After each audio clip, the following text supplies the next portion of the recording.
மாணவர்கள் எவரும் போதைக்கு அடிமையாகாதீர்கள். அடிமையானவர்கள் மீண்டதாக சரித்திரமில்லை. எனவே உங்களையும் சமூகத்தையும் பாதுகாத்துக் கொள்ளுங்கள். உங்கள் நலன் கருதி கல்வி டிவி. தரம் 11 தமிழ் பாடத்தை பிரதான படமாக கொண்டிருக்கின்ற மாணவர்களை உங்கள் அனைவரையும் மீண்டும் ஒருமுறை சந்திப்பதில் மிக்க மகிழ்ச்சி. சரி, நாங்கள் இன்றைக்கு புது பாடம் ஒன்று பார்க்க போகிறோம். அற்றை திங்கள் என்ற பாடம் தான் பார்க்க போகிறோம். அற்றை திங்கள் என்பது ஒரு நாடகம். இது எழுதியவர் உங்களுக்கு தெரியும், கவிஞர் இன்குலாப் அவர்கள். சரியா, கவிஞர் இன்குலாப் அவர்கள் தான் இந்த அற்றை திங்கள் என்ற இந்த நாடகத்தை எழுதினார். இது உண்மையிலே ஒரு காலத்தின் தேவைக்கேற்ற மாற்றி அமைக்கப்படுகின்ற ஒரு புதிய வடிவமாக அமைந்தது தான் இந்த நாடக வடிவம் என்று கூட சொல்லலாம். அதாவது சங்ககால இலக்கியங்களில் காணப்பட்ட பாடல்களை எடுத்து சங்ககால இலக்கியங்களில் காணப்பட்ட பாடல்களை எடுத்து அதை தற்காலத்துக்கு ஏற்ற வகையில் தந்த ஒரு பெருமை இந்த இன்குலாப் அவர்களையே சேரும். அப்போ அந்த வகையில் தான் இவர் ஒரு பாடல் தந்திருக்க பாரி மன்னனுடைய வாழ்க்கையில் நிகழ்ந்த ஒரு சம்பவத்தை அற்றை திங்கள் என்று சொல்லி இந்த நாடகங்களுக்கு தந்திருக்கின்றார்கள். இந்த பாடல் உங்களுக்கு தெரியும், அற்றை திங்கள் அவ்வநிலவில் என்ற இந்த பாடியவர்கள் பாரி மகளிர். பாடியவர்கள் பாரி மகளிர் தான் இதை பாடியவர்கள். அதாவது பரம்பு மலையை இந்த ஆட்சி செய்த ஒரு மன்னன், ஒரு குறுநில மன்னன் தான் இந்த பாரி, வேள்பாரி என்று சொல்லி அழைக்கிற நாங்கள். இது பரம்பு மலையை என்ற ஒரு குறுநிலத்தை ஆட்சி செய்த ஒரு மன்னன் தான் இந்த பாரி மன்னன். அப்போ அவனுடைய அந்த வாழ்க்கையில் நடந்தபோது அவனுடைய சிறப்பு உங்களுக்கு தெரியும். பாரி என்றால் கொடைக்கு பேர் போன ஒரு வண்ணன், கடையேழு வள்ளல்களுக்குள்ள மிக முக்கியமானவனாக காணப்பட்டவன் இந்த பாரி. கொடைக்கு சிறந்து விளங்கிய ஒரு மன்னனாக காணப்பட்டவன் தான் இந்த பாரி மன்னன். அதாவது முல்லைக்கே தேர் கொடுத்ததன் மூலமாக புகழ்பெற்ற ஒருவன் தான் இந்த பாரி மன்னன். தன்னை முல்லைக்கு பெற்று படர்வதற்கு வழியின்றி தவித்த ஒரு முல்லை கொடியை கொண்டு அந்த முல்லை கொடிக்கு தான் வந்த தேரையே அதுக்கு விட்டு விட்டு சென்றவன் தான் இந்த பாரி மன்னன். அது பற்றி படர்ந்து இருக்கு. அப்போ இப்படியாக இருந்த ஒரு கொடைக்கு சிறந்து விளங்கிய ஒரு மன்னனாக காணப்பட்ட இந்த வேள்பாரியின் மீது முடிவுடைய மூவேந்தர்கள் கொண்ட காழ்ப்புணர்ச்சி காரணமாக, என்றால் இவர்களுக்கு இல்லாத புகழ் பாரிக்கு கிடைத்ததன் காரணமாக கொண்ட காழ்ப்புணர்ச்சியின் காரணமாக என்ன செய்ய முடிவுடைய மூவேந்தர்களும் பாரி மீது போர் தொடுத்து அவனை அழிக்கின்றார்கள். அப்படி அவன் இறந்த பிறகு அவனுடைய துயரை தாங்க முடியாத அவனுடைய புதல்விகள் அங்கவை சங்கவை இருவரும் பாடிய அந்த பாடல் தான் அற்றை திங்கள் அவ்வன் நிலவில் எந்தையும் உடையேம் எம் குன்றம் பிறர் கொள்ளா இற்றை திங்கள் இவ்வன் நிலவில் வென்று ஏறி முரசின் வேந்தர் எம் குன்றம் கொண்டார் ஜாம் எந்தையும் இளமே என்ற அந்த பாடல் என்ற பாடல் தான் இது சொல்றது. இது அந்த பாடியவர்கள் பாரி மகளிர். திணை பொதுவியல், துறை கையறு நிலை. கையறு நிலை பார்த்தீங்கன்னா முழுக்க கையறு நிலை. தந்தையினுடைய தயவுல தந்தையினுடைய அரவணைப்பில் வாழ்ந்த பாரி மகளிர் தந்தை இறந்த பிறகு யாருமே ஏற்கனவே சிறு வயதிலே அவர்களுடைய தாயும் இல்லை, இப்போ தந்தையும் இல்லை என்ற ஒரு நிலையில் கையறு எதையுமே செய்ய முடியாது நிற்கின்ற அந்த நிலையில் தான் பாடிய பாடல். இதனால் கையறு நிலை என்று சொல்லப்படுகின்றது. அப்போ இறந்த பிறகு பாரியினுடைய உற்ற நண்பர் கபிலர். அப்போ கபிலர் என்ன செய்கிறார், அந்த இரு புதல்விகளையும் அதாவது பாரியினுடைய புதல்விகளையும் தனது புதல்வியாகவே அவரும் பாவித்து வந்தவர். அவரே ஒரு பாதுகாப்பாக ஒரு உயரிய நிலை ஒரு பாதுகாப்பான இடத்துக்கும் கொண்டு செல்ல வேண்டும் என்பதற்காக சரி அவர்களுடைய எடுத்து கொண்டு அவர்களை கூட்டிக் கொண்டு வந்து ஔவையாரிடம் செல்லுகின்றார். அதுவரைக்குமான சம்பவங்கள் தான் இங்கே அற்றை திங்கள் என்று தரப்பட்டிருக்கிறது. அதாவது இதில் இதன் மூலமாக அவர் என்னத்தை உணர்த்த வருகின்றார் சொன்னால், ஒரு நிலத்தினுடைய மக்கள், ஒரு நிலத்தில் பூர்வீகமாக கொண்டு அந்த நிலத்திலே வாழுகின்ற மக்கள் பலருடைய அதாவது ஆக்கிரமிப்பாளர்களினுடைய இல்லாட்டி அராஜக ஆட்சியாளர்களின் காரணமாக அவர்கள் அந்த மண்ணை விட்டு அகற்றப்பட்டு கொண்டு இருக்கிறார்கள். இது இன்று நேற்று இல்லை, இது காலகாலமாக நிகழ்ந்து கொண்டுதான் வந்து கொண்டிருக்கின்றது என்பதற்கு இந்த அற்றை திங்கள் அவ்வனில் என்ற பாடல் ஒரு சான்றாக அமைகின்றதாக. கிட்டத்தட்ட இன்றைக்கு 2000 ஆண்டுகளுக்கு முன்பாக இந்த காணப்பட்ட சங்க காலத்தில் இருந்த இந்த நிலையைத்தான் அவர்கள் தற்காலத்திலே அது நடைமுறையில் இருக்கின்றது என்பது மிக அழகாக காலத்தின் ஓட்டத்துக்கு ஏற்ப அவர் இதை தந்திருக்கின்றதான் இதனுடைய சிறப்பு அம்சம் என்பது சொல்லக்கூடியது. அப்போ பார்த்தீங்கன்னா தெரியும், என்ன இன்குலாப் அவர்களால் பாடப்பட்ட இந்த ஒரு எழுதப்பட்ட ஒரு நாடகம் தான் இது. இப்போ இவரை பொறுத்தவரை பார்த்தீங்கன்னு சொன்னால் இன்குலாப் அவர்களுடைய இயற்பெயர் சாகுல் ஹமீத் என்பதாகும். சரி, இவர் ராமநாதபுரம் மாவட்டத்தில் அமைந்துள்ள கீழக்கரை பிறப்பிடமாக கொண்டவர். கல்லூரி ஆசிரியர், பேராசிரியர், கவிஞர், கட்டுரையாளர், சிறுகதை எழுத்தாளர் என அறியப்படுகின்றார். நவீன நோக்குடைய நாடகங்களினூடாக அண்மை காலமாக புகழ்பெற்று வருகின்றவர் தான் இந்த இன்குலாப் அவர்கள். என்ன இன்குலாப் அவர்கள் தெரியும், கவிஞர் இன்குலாப் அவர்கள். இவருடைய பொதுவாக இவருடைய நாடகங்கள் இருந்தால் இவர் பெரும்பாலும் ஈர்க்கப்பட்டது கவிதைகள் ஊடாகத்தான். என்ன இவருடைய காணப்படுகின்றது ஒரு முக்கியமான, குறிப்பாக இவரால் எழுதப்பட்ட கண்மணி ராஜம், நாங்க மனுஷங்கடா போன்ற கவிதைகளால் வரம்பை பெற்றவராக காணப்பட்டவர். இவருடைய சில நாடகங்கள் முக்கியமாக அற்றத்திங்கள் நாடகம், பாரிமலர், அங்கவை சங்கவை, புலவர் கபில என்பது பாரியின் இறந்தமையால் ஏற்பட்ட உள்ள குமுறல்களை நாடகத்தின் இயக்கத்தினை எடுத்து காட்டுகின்ற, இயக்கத்தினராக எடுத்து காட்டுகின்ற இருக்கின்றது. பொதுவாக இந்த பாரி மகளின், அதாவது இன்குலாப் அவர்களுடைய அந்த எழுத்தோட்டத்தினூடாக தற்காலத்தை சார்ந்து இவர் எப்படி அந்த பழந்தமிழ் இலக்கியங்களை எடுத்து தந்திருக்கின்றார் என்பது இங்கே முக்கியமான ஒரு விஷயம். ஏன்னா இதுக்கு முன்பு அவர் எழுதிய அந்த அற்றத்திங்கள் எழுதிய ஔவையார் என்றது நாடகம், ஔவையாரை பற்றி, சங்க காலத்து ஔவையாரை பற்றி தற்கால பதவிக்கேற்ற மாதிரி எடுத்திருந்தது குறிப்பிடத்தக்க ஒரு விஷயம் என்று சொல்லக்கூடியதாக இருக்கின்றது. அப்போ இவருடைய சாகுல் ஹமீத் என்பது இது இவருடைய இயற்பெயர். இன்குலாப் என்பது இவருடைய இரண்டாவது புதல்வனுடைய பெயர் தான் இன்குலாப். அப்போ அதைத்தான் தன்னுடைய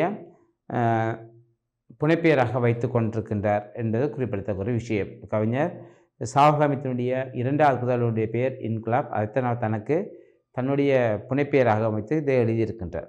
அப்போ இவ்வாறு எழுதப்பட்ட இந்த ஒரு பாடல் தான் பார்த்தீங்கன்னு சொன்னால் இது.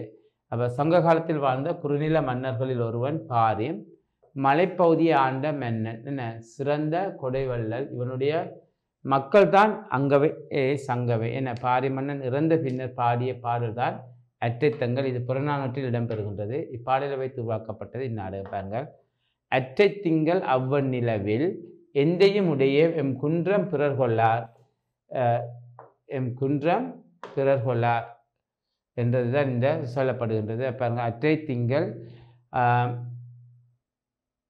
அவ்வநிலவில் என்ற அந்த பாடல் இங்கே தந்திருக்கிறார்கள்.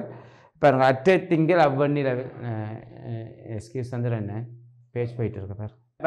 அப்போ இதில் பார்த்து கொண்டிருக்கோம். அப்போ என்னது, அற்றை திங்கள் அவ்வநிலவில் என்ற அந்த பாடலூடாகத்தான் என்ன இதை எடுத்து காட்டுகின்றேன். பாருங்கள், அற்றை திங்கள் அவ்வநிலவில் என்ற அந்த பாடலை நாங்கள் பார்த்தோம்னு சொன்னால், அற்றை திங்கள் அவ்வநிலவில் அவ்வெண்ணிலவில் எந்தையும் உடைய எம் குன்றம் பிறர் கொள்ளார், இற்றை திங்கள் இவ்வெண்ணிலவில் வென்று ஏறி முரசின் வேந்தர் எம் குன்றம் கொண்டார், ஜாம் எந்தையும் இளமே என்று. அதாவது அற்றை திங்கள் சொன்னால் அன்று அந்த மாதம் அந்த திங்கள், திங்கள் என்றால் மாதமா, இங்கே திங்கள் தான் ஞாபகம் கொள்ளுங்கள் என்னது மாதமா, மாதத்தை குறிக்கின்றது மாதம், திங்கள் என்றது மாதம்.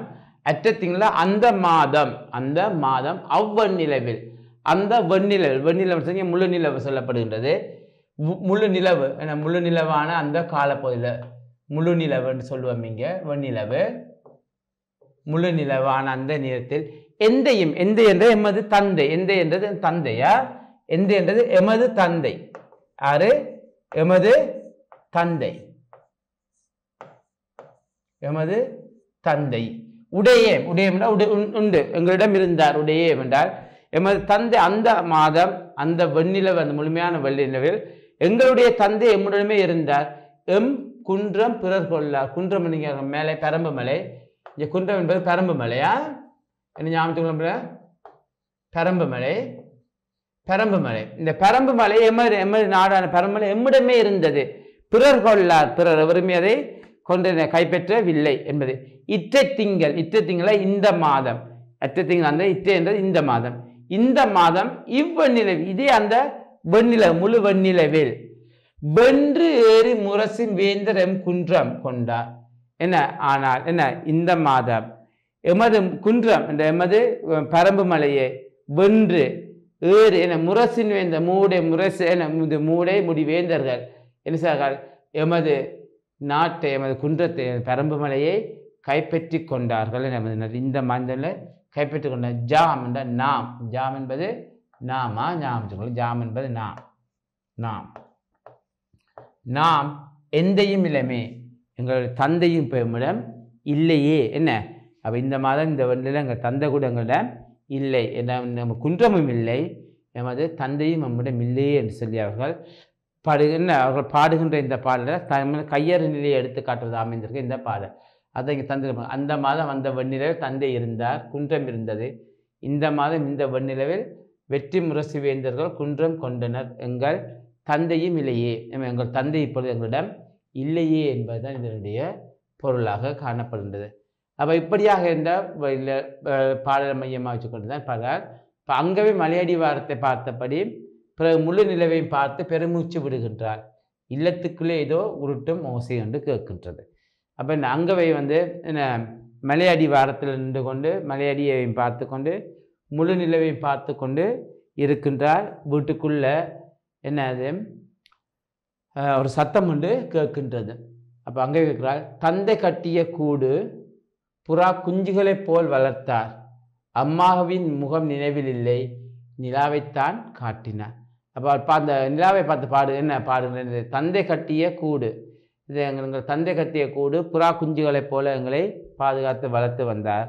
தந்தை இது தாய்முகம் எங்களுக்கு தெரியாது, என்ன நிலாவை காட்டித்தான் எங்களை வளர்த்து வந்தார். அப்போ அப்படியாக அவள் பாடிக்கொண்டு தொலைவில் ஒரு தாலாட்டு பாடல் கொண்டு இருக்கின்றது. ஆறாரோ ஆரி என்ன ஆறாரோ ஆரிராரோ என்ன ஆறாரோ ஆரிராரோ ஊருறங்கும் பூவுறங்கும் உச்சிமலை நிலா உறங்கும். பாருங்கள் என்ன. அப்போ இந்த தாலாட்டு கொண்டு ஊர் உறங்கிட்டுது, பூவும் உறங்கிட்டுது, உச்சிமலையில் நிலாவும் உறங்குகின்றது என்க. அங்கே என்ன அங்க வைக்கிறார், சங்கவை உள்ளே என்ன செய்கின்றாய், தாலாட்டு தொடர்கின்றது என்ற வகையில் அந்த அப்படியே சங்கவை என்ன செய்கின்றார்? அரளிப்பூ தண்டாலே அத்தை அடித்த கதை, மல்லிகைப்பூ சென்றாலே மாமன் அடித்த கதை, நேற்றசைந்த தொட்டிலே நெஞ்சுருக கேட்டிருந்தோம், காற்றெல்லாம் தேனிலைக்க மலையில் மடியில் கண் வளர்த்தோம். அப்போ இந்த தாளாட்டு என்ன அரளிப்பூ தண்டாலே அத்தை அடித்த கதை, மல்லிகைப்பூ சென்றாலே மாமன் அடித்த கதை, நேற்று அசைந்த தொட்டிலே நெஞ்சுருக கேட்டிருந்தோம்.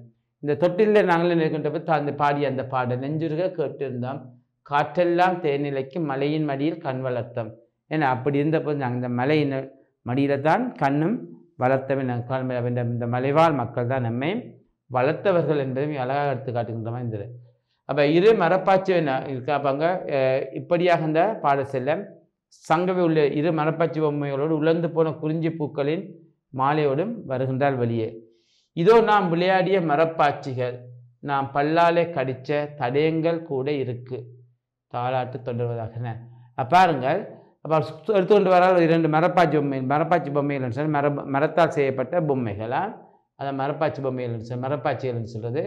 மரத்தால் செய்யப்பட்ட பொம்மைகள், அந்த பொம்மையில் நாங்கள் சிறு வயதில் பல்லால் கடித்த அடையாளம் கூட இருக்கின்றது. அதற்கு போட்ட பூ மாலை என்ன குறிஞ்சி பூவால் போட்ட மாலை கூட வாடிப்போய் அப்படியே அந்த பொம்மையிலே இருக்கின்றது, மாலையும் இருக்கின்றது. அழகான நடைவண்டி அசைந்தாடும் கிளுகிழிப்பை பழக ஒரு மரப்பாச்சி பாவியரை ஜார் பறிச்சார். என்ன பாருங்கள், அழகான நடைவண்டி அசைந்தாடும் கிளுகிழிப்பை, அந்த இதில் அசைந்தாடுகின்ற கிளுகிழிப்பை பழக ஒரு மரப்பாச்சி, நாங்கள் வைத்து விளையாடுவதற்காக ஒரு மரத்தால் செய்யப்பட்ட பொம்மைகள், பாவியரை ஜார் பறிச்சார். இதெல்லாம் இப்போது ஜார் பறிச்சாங்க. இது நினைவில்லையா நம் மலைக்குரத்திகள் நமக்கு தொடுத்து தந்த குறிஞ்சி மலர்களின் மாலை, பூ வாடியிருக்கு ஆனால் மனம் போகலையே. அப்போ இந்த மாலையை பக்கத்து ஞாபகம் மலையில் குறிஞ்சின குரத்திகள் தொடுத்து தந்த குறிஞ்சி பூவால் ஆக்கப்பட்ட மாலை அல்லவா உங்களுக்கு தெரியும். குறிஞ்சி மலை 12 ஆண்டுகளுக்கு ஒரு முறை மலர்கின்ற மலர் தான் இந்த குறிஞ்சி மலர். அப்போ அந்த குறிஞ்சி மலர் என்ன, அப்போ அந்த குறிஞ்சி மலர்களை கொண்டு வந்து தொடுத்து என்ன பூக்கிற காலத்தில் பறித்து வந்து தொடுத்த அந்த மாலை தான் இந்த மாலை. பூதான் வாடி போய் இருக்குது, ஆனால் அந்த குறிஞ்சி பூவினுடைய மனம் கூட மாறவில்லை, போகவே இல்லையே என்று சொல்லலாம். தாலாட்டு அத்தை திரும்பலையே, மல்லிகை பூச்செண்டு கட்டப்போன மாமன் மீளலையே. என்ன அப்போ பார்த்தோம்னு சொன்ன. அப்போ தொடர்ந்து அரளிப்பூ தண்டெடுக்க போய்விட்டான். என்ன அத்தை போனவ அவவும் திரும்பி வரவில்லை. மல்லிகைப்பூ சென்று கட்டப்போன மாமனும் மீளலை. மல்லிகைப்பூ சென்று கொண்டு வாரன்னு சொல்லி போன மாமன் கூட இன்னும் திரும்பி வரலையே, மீளலையே, மீண்டும் இங்கே வரலையே. தாலாட்டில் அசைந்திருந்த தொட்டில் வரை இரத்த வெள்ளம், பால் வளர்த்த நிலாமுகத்தில் பற்றிவிட்ட தீப்பந்தம். இப்போ தாலாட்டில் அசைந்திருந்த என்ன நாங்கள் தாலாட்டு பாடி அசைந்திருந்த அந்த தொட்டில் வரை இப்போ என்ன வந்திருக்குன்னு சொன்னால் இரத்த வெள்ளம். என்ன யுத்தத்தினுடைய ஒரு கோரம் இங்கே எடுத்து காட்டியிருக்கார்கள். என்ன தாலாட்டு அசைந்திருந்த தொட்டில் வரை இரத்த வெள்ளம், பால் வளர்த்த நிலா முகத்தில் பற்றிவிட்ட தீப்பந்தம். ஏன்னா அந்த பால் வார்த்த நிலாமுகம் உங்களுக்கு தெரியும். நிலாமுகம் வந்து பால் வார்த்து இருக்கின்றது. அந்த நிலாமுகம் பார்க்க இந்த அன்றைய திங்கள் தந்தையோடு இருக்கின்ற போது அந்த நிலாவை பார்க்கின்ற போது அப்படி பசுமையாக அப்படி பால் வளர்த்ததே போல் இருந்தது. ஆனால் இந்த முறை தந்தை இல்லை எங்களிடம். அந்த நிலாமுகத்தை பார்த்தால் எப்படியா பற்றிவிட்ட தீப்பந்தம் என்றால் பரம்பு மலையே தீப்பற்றி எரிகின்றது யுத்தத்தின் கொடுமை. அப்படி இருக்க இங்கே என்ன நடக்கும்? இதுதான் என்னது அந்த தீப்பந்தம் எரிகின்றது தான் அந்த முகத்தில் எங்களுக்கு தெரிகின்றது என்பதை மிக அழகாக எடுத்து காட்டியிருக்கின்ற யுத்தத்தினுடைய கொடுமையை மிக அழகாக அதில் எடுத்து காட்டுகின்ற தன்மையை நாங்கள் இங்கே காணக்கூடியதாக இருக்கின்றது. நீங்கள் பார்த்தீங்கன்றாலே உங்களுக்கு தெரியும். சரிதானே? என்ன அப்போ பாருங்கள், அந்த யுத்தத்தினுடைய கொடுமையை மிக அழகாக எடுத்து காட்டிருக்கின்ற வரிகளாகவே சொல்லப்படும். அதே மாதிரி பாருங்க, ஏலம்பூ வாய் பொசுங்க எரியிறது தீக்கொழுந்து காணப்புணல் கணக்கும் கண்ணீரையும் சுமந்து.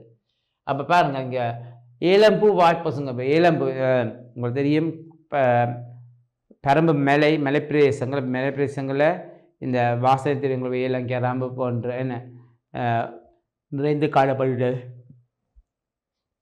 அப்போ அந்த அங்கே வந்து ஏலம்பூ வாய் பொசுங்க, ஏலம்பூ அந்த பூவினுடைய வாய் கூட பொசுங்கின்ற இது நெருப்பினுடைய தாக்கம் எடுத்துக்காட்டு எரியுது தீக்கொழுந்து.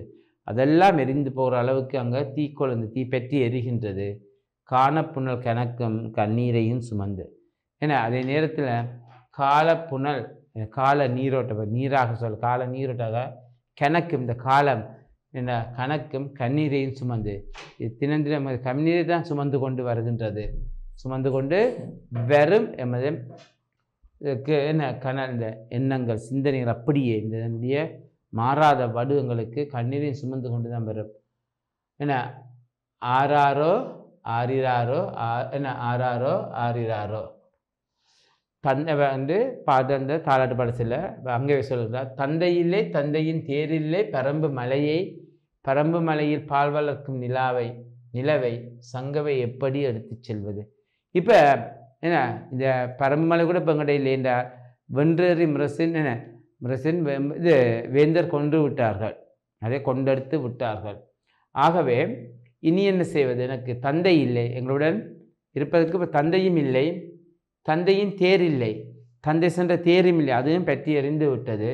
பரம்பு மலையே ஆனால் இப்போ பரம்பு மலை தான் எரிந்து கொண்டிருக்கின்றது. அதை கூடயும் பரம்பு மலையின் பால்வார்க்கும் நிலவை என்ன அந்த நிலவு பரம்பு மலைக்கூடாக செல்கிற நிலவை பால்வார்ப்பது போல தான் இருக்கின்றது இரவு. என்ன அந்த நிலவை சங்கவை எப்படி எடுத்து செல்வது? இதை நாங்கள் எப்படி தான் எடுத்து செல்வது என்றால் இங்கே இல்லை, எங்களை நாடே இப்போ எங்கள்கிட்ட இல்லை, அப்போ நாங்கள் இங்கே இருக்க முடியாது.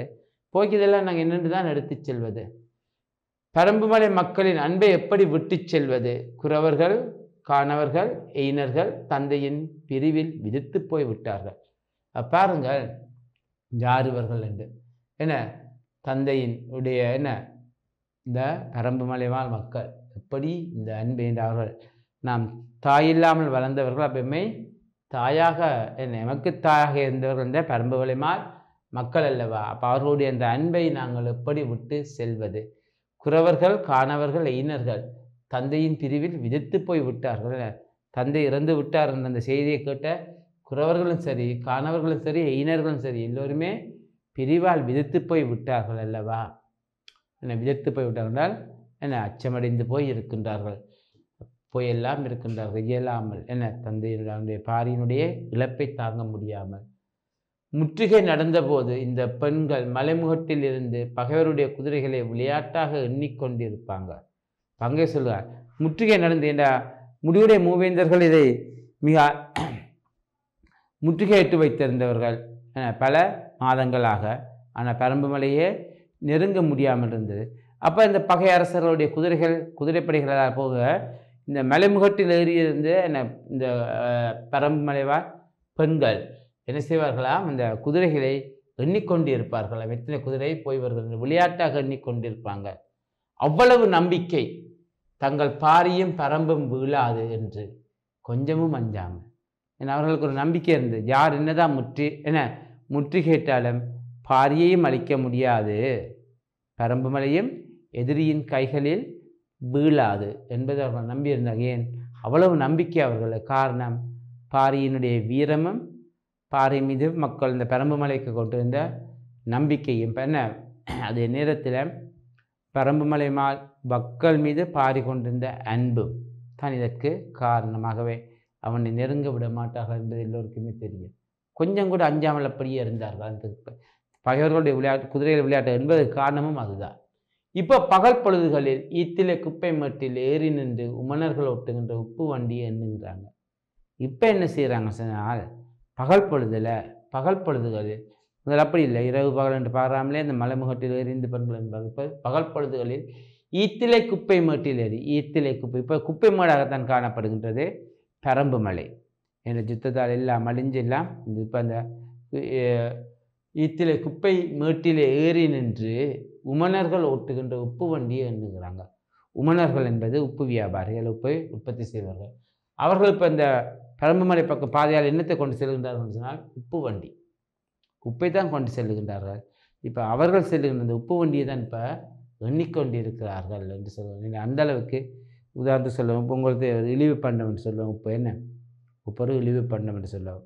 அப்போ அதே போல் இன்றைக்கு பரம்பு மக்களும் அந்த நிலைக்கு வந்து விட்டார்கள் என்பதை தான் இங்கே அவ்வளோ அழகாக எடுத்து காட்டியிருக்கின்றார். அந்த வண்டியிலூட அவர் எடுத்துக்காட்டுக்கு விடையுமே இன்றைக்கு பரம்பு மலை மக்களினுடைய இயலாமை இழிவு நிலையைத்தான் அவர்கள் எடுத்து காட்டி, இழிவு நிலை என்று சொல்லப்படுது. இங்கே பிள்ளைன்னு சொன்னால் இன்றைக்கு அவர்கள் யாருமே பாதுகாப்பதற்கு என்று யாருமே இல்லாத ஒரு கைவிடப்பட்ட மக்களாக காணப்படுகின்றவர்களைத்தான் இந்த இதுக்கு எடுத்து காட்டியிருக்கின்றார் என்பது இங்கே சொல்லக்கூடியதாக இருக்கின்றது. சரியா? வண்டியை எண்ணுகிறாங்க. வரகும் எள்ளும் முளைச்சி முதிர்ந்து கிடக்கிற இந்த புன்செய்களை விட்டுட்டு போக வேண்டியதுதான். நிலத்தில் புதைக்கப்பட்டு வெளியே எடுத்த கல்லை ஒவ்வொரு குடிசையாக பகிர்வார்களே, கல்மணக்கும் இந்த குடிசைகளை விட்டு விட்டு போக வேண்டியதுதான். அப்போ பாருங்கள், சாதாரணமாக இந்த விறகும் எள்ளும் முளைச்சி முற்றி போய் கிடக்கின்றது. இந்த அதை கூட அறுவடை செய்வதற்கு மக்கள் விரும்பவில்லை என்றால் பாரி இல்லையே. பாரி இல்லாத இடத்தில் தங்களுக்கு இது என்ற மாதிரி விட்டுட்டு போய் கிடக்குறாங்க. புன்செய்களை விட்டுட்டு போக வேண்டியதெல்லாம் விளைஞ்சு போய் புன்செய் நிலங்களில் விளைந்து போய் கிடக்குது. நிலத்தில் புதைக்கப்பட்டு நிலத்தில் புதைக்க வச்சு திரும்பி அதை வெளியில் எடுத்து அந்த கல்லை ஒவ்வொரு குடிசையாக பகிர்வார்கள். ஒவ்வொரு குடிசையாக பகிர்ந்து உண்பார்கள். அந்த கல்மணக்கும் இந்த குடிசைகளை விட்டு விட்டு போக வேண்டியது. அப்படி இந்த கல்மணக்குன்ற இந்த குடிசைகளை கூட விட்டுட்டு நாங்கள் போக வேண்டியது தான். பெருமூச்சு விடுகின்றார். கபிலர் வருகின்றார். மகளிர் தோள்களிலும் கை வைத்து கொள்கின்றார். அப்போ அப்போ அந்த நேரத்தில் தான் செய்வாங்க, கபிலர் வருகின்றார். பாருங்கள், ஆம் புறப்பட வேண்டியது தான். அருவியின் ஆர்ப்பரிப்பு, பறவைகளின் பேச்சொலி, இலைகளின் சலசலப்பு இவற்றை காது கொடுத்து கேட்கிறார். அப்போ அங்கே பாரு கபிலர் வருகின்றார். வந்து என்ன சொல்லுகின்றார்? ஆம் புறப்பட வேண்டியது தான், நாங்கள் புறப்பட வேண்டியது தான் என்று சொல்லி கொண்டிருக்கின்ற போது என்னது, அந்த பரம்பு மலையில் விழுகின்ற அருவியினுடைய ஆர்ப்பரிப்பும், பறவைகளின் பேச்சொலியும், இலைகளின் சலசலப்பும் இவற்றையெல்லாம் காது கொடுத்து அவர் கேட்டுக்கொண்டிருக்கின்றார். இப்போ இந்த மலையை பிரிவது மலையை விட கூடுதலாக கணக்கிறது. ஆனால் என்ன அருமை செல்வங்களே, புறப்பட வேண்டியது தான் என்கின்றார்.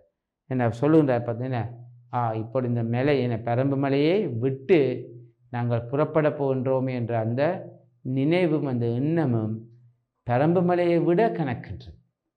ஏன் என்றால் இந்த பரம்பு மலையில் அல்லவா பாரியுடன் நாம் ஒன்றாக இருந்த இடம் அல்லவா. ஆகவே அவனுடைய பழகிய அந்த பழக்கம், அவனுடைய நட்பு, இந்த இது பரம்புமலை வாழ் மக்களினுடைய அன்பு எல்லாம் இருந்த இடம் இந்த பரம்புமலை. அது ஒன்றையும் காணவில்லையே. ஏன் பாரி இல்லை, எல்லாம் போய்விட்டது. ஆகவே இப்போ பாரி இல்லாத பரம்புமலை கணக்கின்றது என்கின்றார். என்ன ஆனால் என்னருமே செல்வங்களே புறப்பட வேண்டியதுதான். பரம்புமலையின் இனிய சுனை நீரில் ஒரு முடக்கு குடியுங்கள். கடைசியாக முடிந்த மட்டுக்கும் இந்த மலைப்பூக்களின் மனத்தை இழுத்து மூச்சடக்கி கொள்ளுங்கள். கடந்து செல்கையில் காற்று வீசும், ஆனால் இந்த மலைப்பூக்களின் மனம், பறவைகளின் ஒலி ஓயாது. பாரி இருந்தால் பேச்சு கொடுப்பார். புறப்படுகிறோம் பரம்பே, மதுவிலும் புலாலிலும் கழித்திருந்த நட்பு நம்முடையது. அருவியின் முகம் காட்டும் உன் அழகிய காட்சிகள் நீர்வாரும் கண்களின் ஈரத்தில் நிற்கும். பரம்பு மலையே நீ வாழ்க. கபிலர் முன்னடக்க பாரி மகளை தலைகுனிந்தவர்களாய் பின்தொடர்கின்றனர். தாலாட்டு ஒலிக்கின்றது. பாருங்கள், அந்த கபிலருடைய கூற்றினூடாக மிக அழகாக இந்த பரம்புமலையின் மக்களுடைய அன்பும் கபிலர் மீது பாரி கொண்ட நட்பும் பாரி மீது கபிலர் வைத்திருந்த அந்த அன்பும் பண்பும் என எவ்வளவு அழகாக இங்கே எடுத்து காட்டியிருக்கின்றார். என்ன பாருங்க, என்றால் சொல்லுங்கள், புறப்பட வேண்டிய பரம்புமலையின் இனிய சுனை நீரில் ஒரு முடக்கு குடியுங்கள். என்ன கடைசியாக முடிந்த மட்டுக்கும் இந்த பூக்களின் மனத்தை இழுத்து மூச்சடக்கி கொள்ளுங்கள் என்கின்றார். என்றால் மீண்டும் நாங்கள் இந்த பரம்புமலைக்கு எப்பொழுது திரும்புவோம் என்பது கூட தெரியாது. கடந்து செல்கையில் காற்று வீசும்,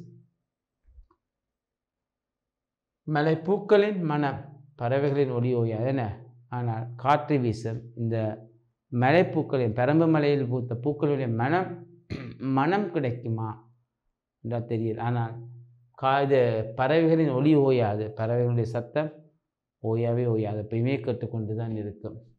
பாரி இருந்தால், இப்பொழுது எங்களுடன் பாரி இருந்தால் பேச்சு கொடுப்பார். புறப்படுகிறோம் பெரம்பே என்றால் பாரி இருந்தால் இப்பொழுது எங்களுக்கு பேச்சு கொடுப்பார். ஆனால் இப்போ பாரி இல்லையா, அதனால் புறப்படுகிறோம் பெரம்பே என்றால் மதுவிலும் புலாலிலும் கழித்திருந்த நட்பு நம்முடையது. ஏன்னா மதுவிலும் புலாலிலும் தான் எங்கள் நட்பு கழித்திருந்தது. அருவியில் முகம் காட்டும் உன் அழகிய காட்சிகள். ஏன்னா அருவியில் இந்த பரம்புமலை காட்சிகள் அழகாக காட்டும் அல்லவா, முகம் காட்டுகின்ற அந்த காட்சிகள். என்ன இவையெல்லாம் நீர்வாரும் கண்களின் ஈரத்தில் நிற்கும். இவையெல்லாம் என்ன நீர்வாருகின்ற அந்த கண்களின் ஈரத்தில் எப்பொழுதுமே இருந்து கொண்டே தான் இருக்கும். பரம்புமலையே நீ வாழ்க. என்ன பரம்பே நீ வாழ்க, பரம்புமலையே நீ வாழ்க என்று சொல்லிவிட்டு அவர் அங்கிருந்து செல்கின்றார். தாலாட்டு ஒலிக்கின்றது. பாரி மகளிர் பரம்பு மலையிலிருந்து இப்படித்தான் பெருங்கி எரியப்பட்டார்கள். பாருங்கள், இப்படித்தான் பாரி மகளிர் என்ன பரம்பு மலையிலிருந்து பிடுங்கி எறியப்பட்டார்கள். என்ன அவர்கள் அங்கிருந்து கட்டாயம் மூலமாக கட்டாயப்படுத்தலின் மூலமாக இங்கிருந்து அவர்கள் இந்த மண்ணை விட்டு அகற்றப்பட்டிருந்தார்கள். இந்த பாரி மகளிர் வம்ப வேந்தர்கள் வன்முறை அவர்களை துரத்தியது. யார் அவர்களை இங்கிருந்து துரத்தியது? வம்ப வேந்தர்களா?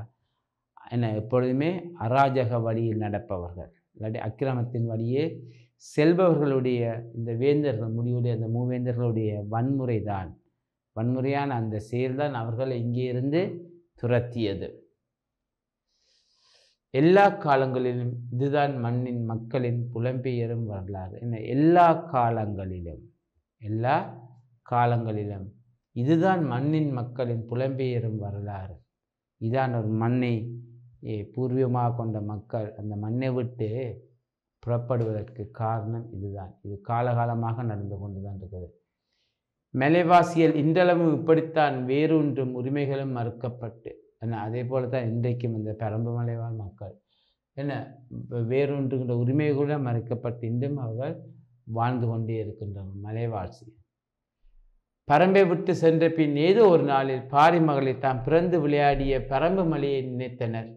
நினைத்த நாளும் ஒரு நிலவு நாளாக இருக்கலாம். தந்தையுடன் பரம்பு மலையில் எத்தனை நிலவு நாட்களில் இருந்து கழித்தனர். பாரிதான் வேட்டையாடிய கதையை சொல்லியிருக்கலாம். கபிலர் ஒரு குறிஞ்சி பாட்டை இசைத்திருக்கலாம் அந்த நிலா நாளில். அப்போ பாருங்கள், அப்போ இப்படி தான் அந்த பாரி மகளிர் என்ன ஒரு நாள் அவர்கள் நினைத்து பார்த்திருக்கலாம் அந்த பாரியுடனான நட்பை, இல்லாட்டி அவர்களுடைய வாழ்ந்த அந்த வாழ்க்கையை எல்லாம் இப்பொழுது எங்கே சைதன்ய பகுதியிலே இப்போ அற்றை திங்கள் என்ற அந்த இதில் எப்படி காலகாலமாக மண்ணின் மைந்தர்கள் அந்த மண்ணை விட்டு அகற்றப்படுகின்றார்கள் என்பதை அழகாக எடுத்து காட்டியிருக்கின்றார் இந்த நாடகத்தின் ஊடாக. சரி, இதனுடைய தொடர் நாங்கள் இன்னொரு முறை அப்பல சந்திப்போம். அதுவரை விடைபெறும். நன்றி, வணக்கம். கல்வி டிவியில் புத்தம்புது நிகழ்ச்சிகளை உடனுக்குடன் பார்த்து மகிழ எமது ஃபேஸ்புக் மற்றும் யூடியூப் பக்கத்தை லைக் செய்யுங்கள்.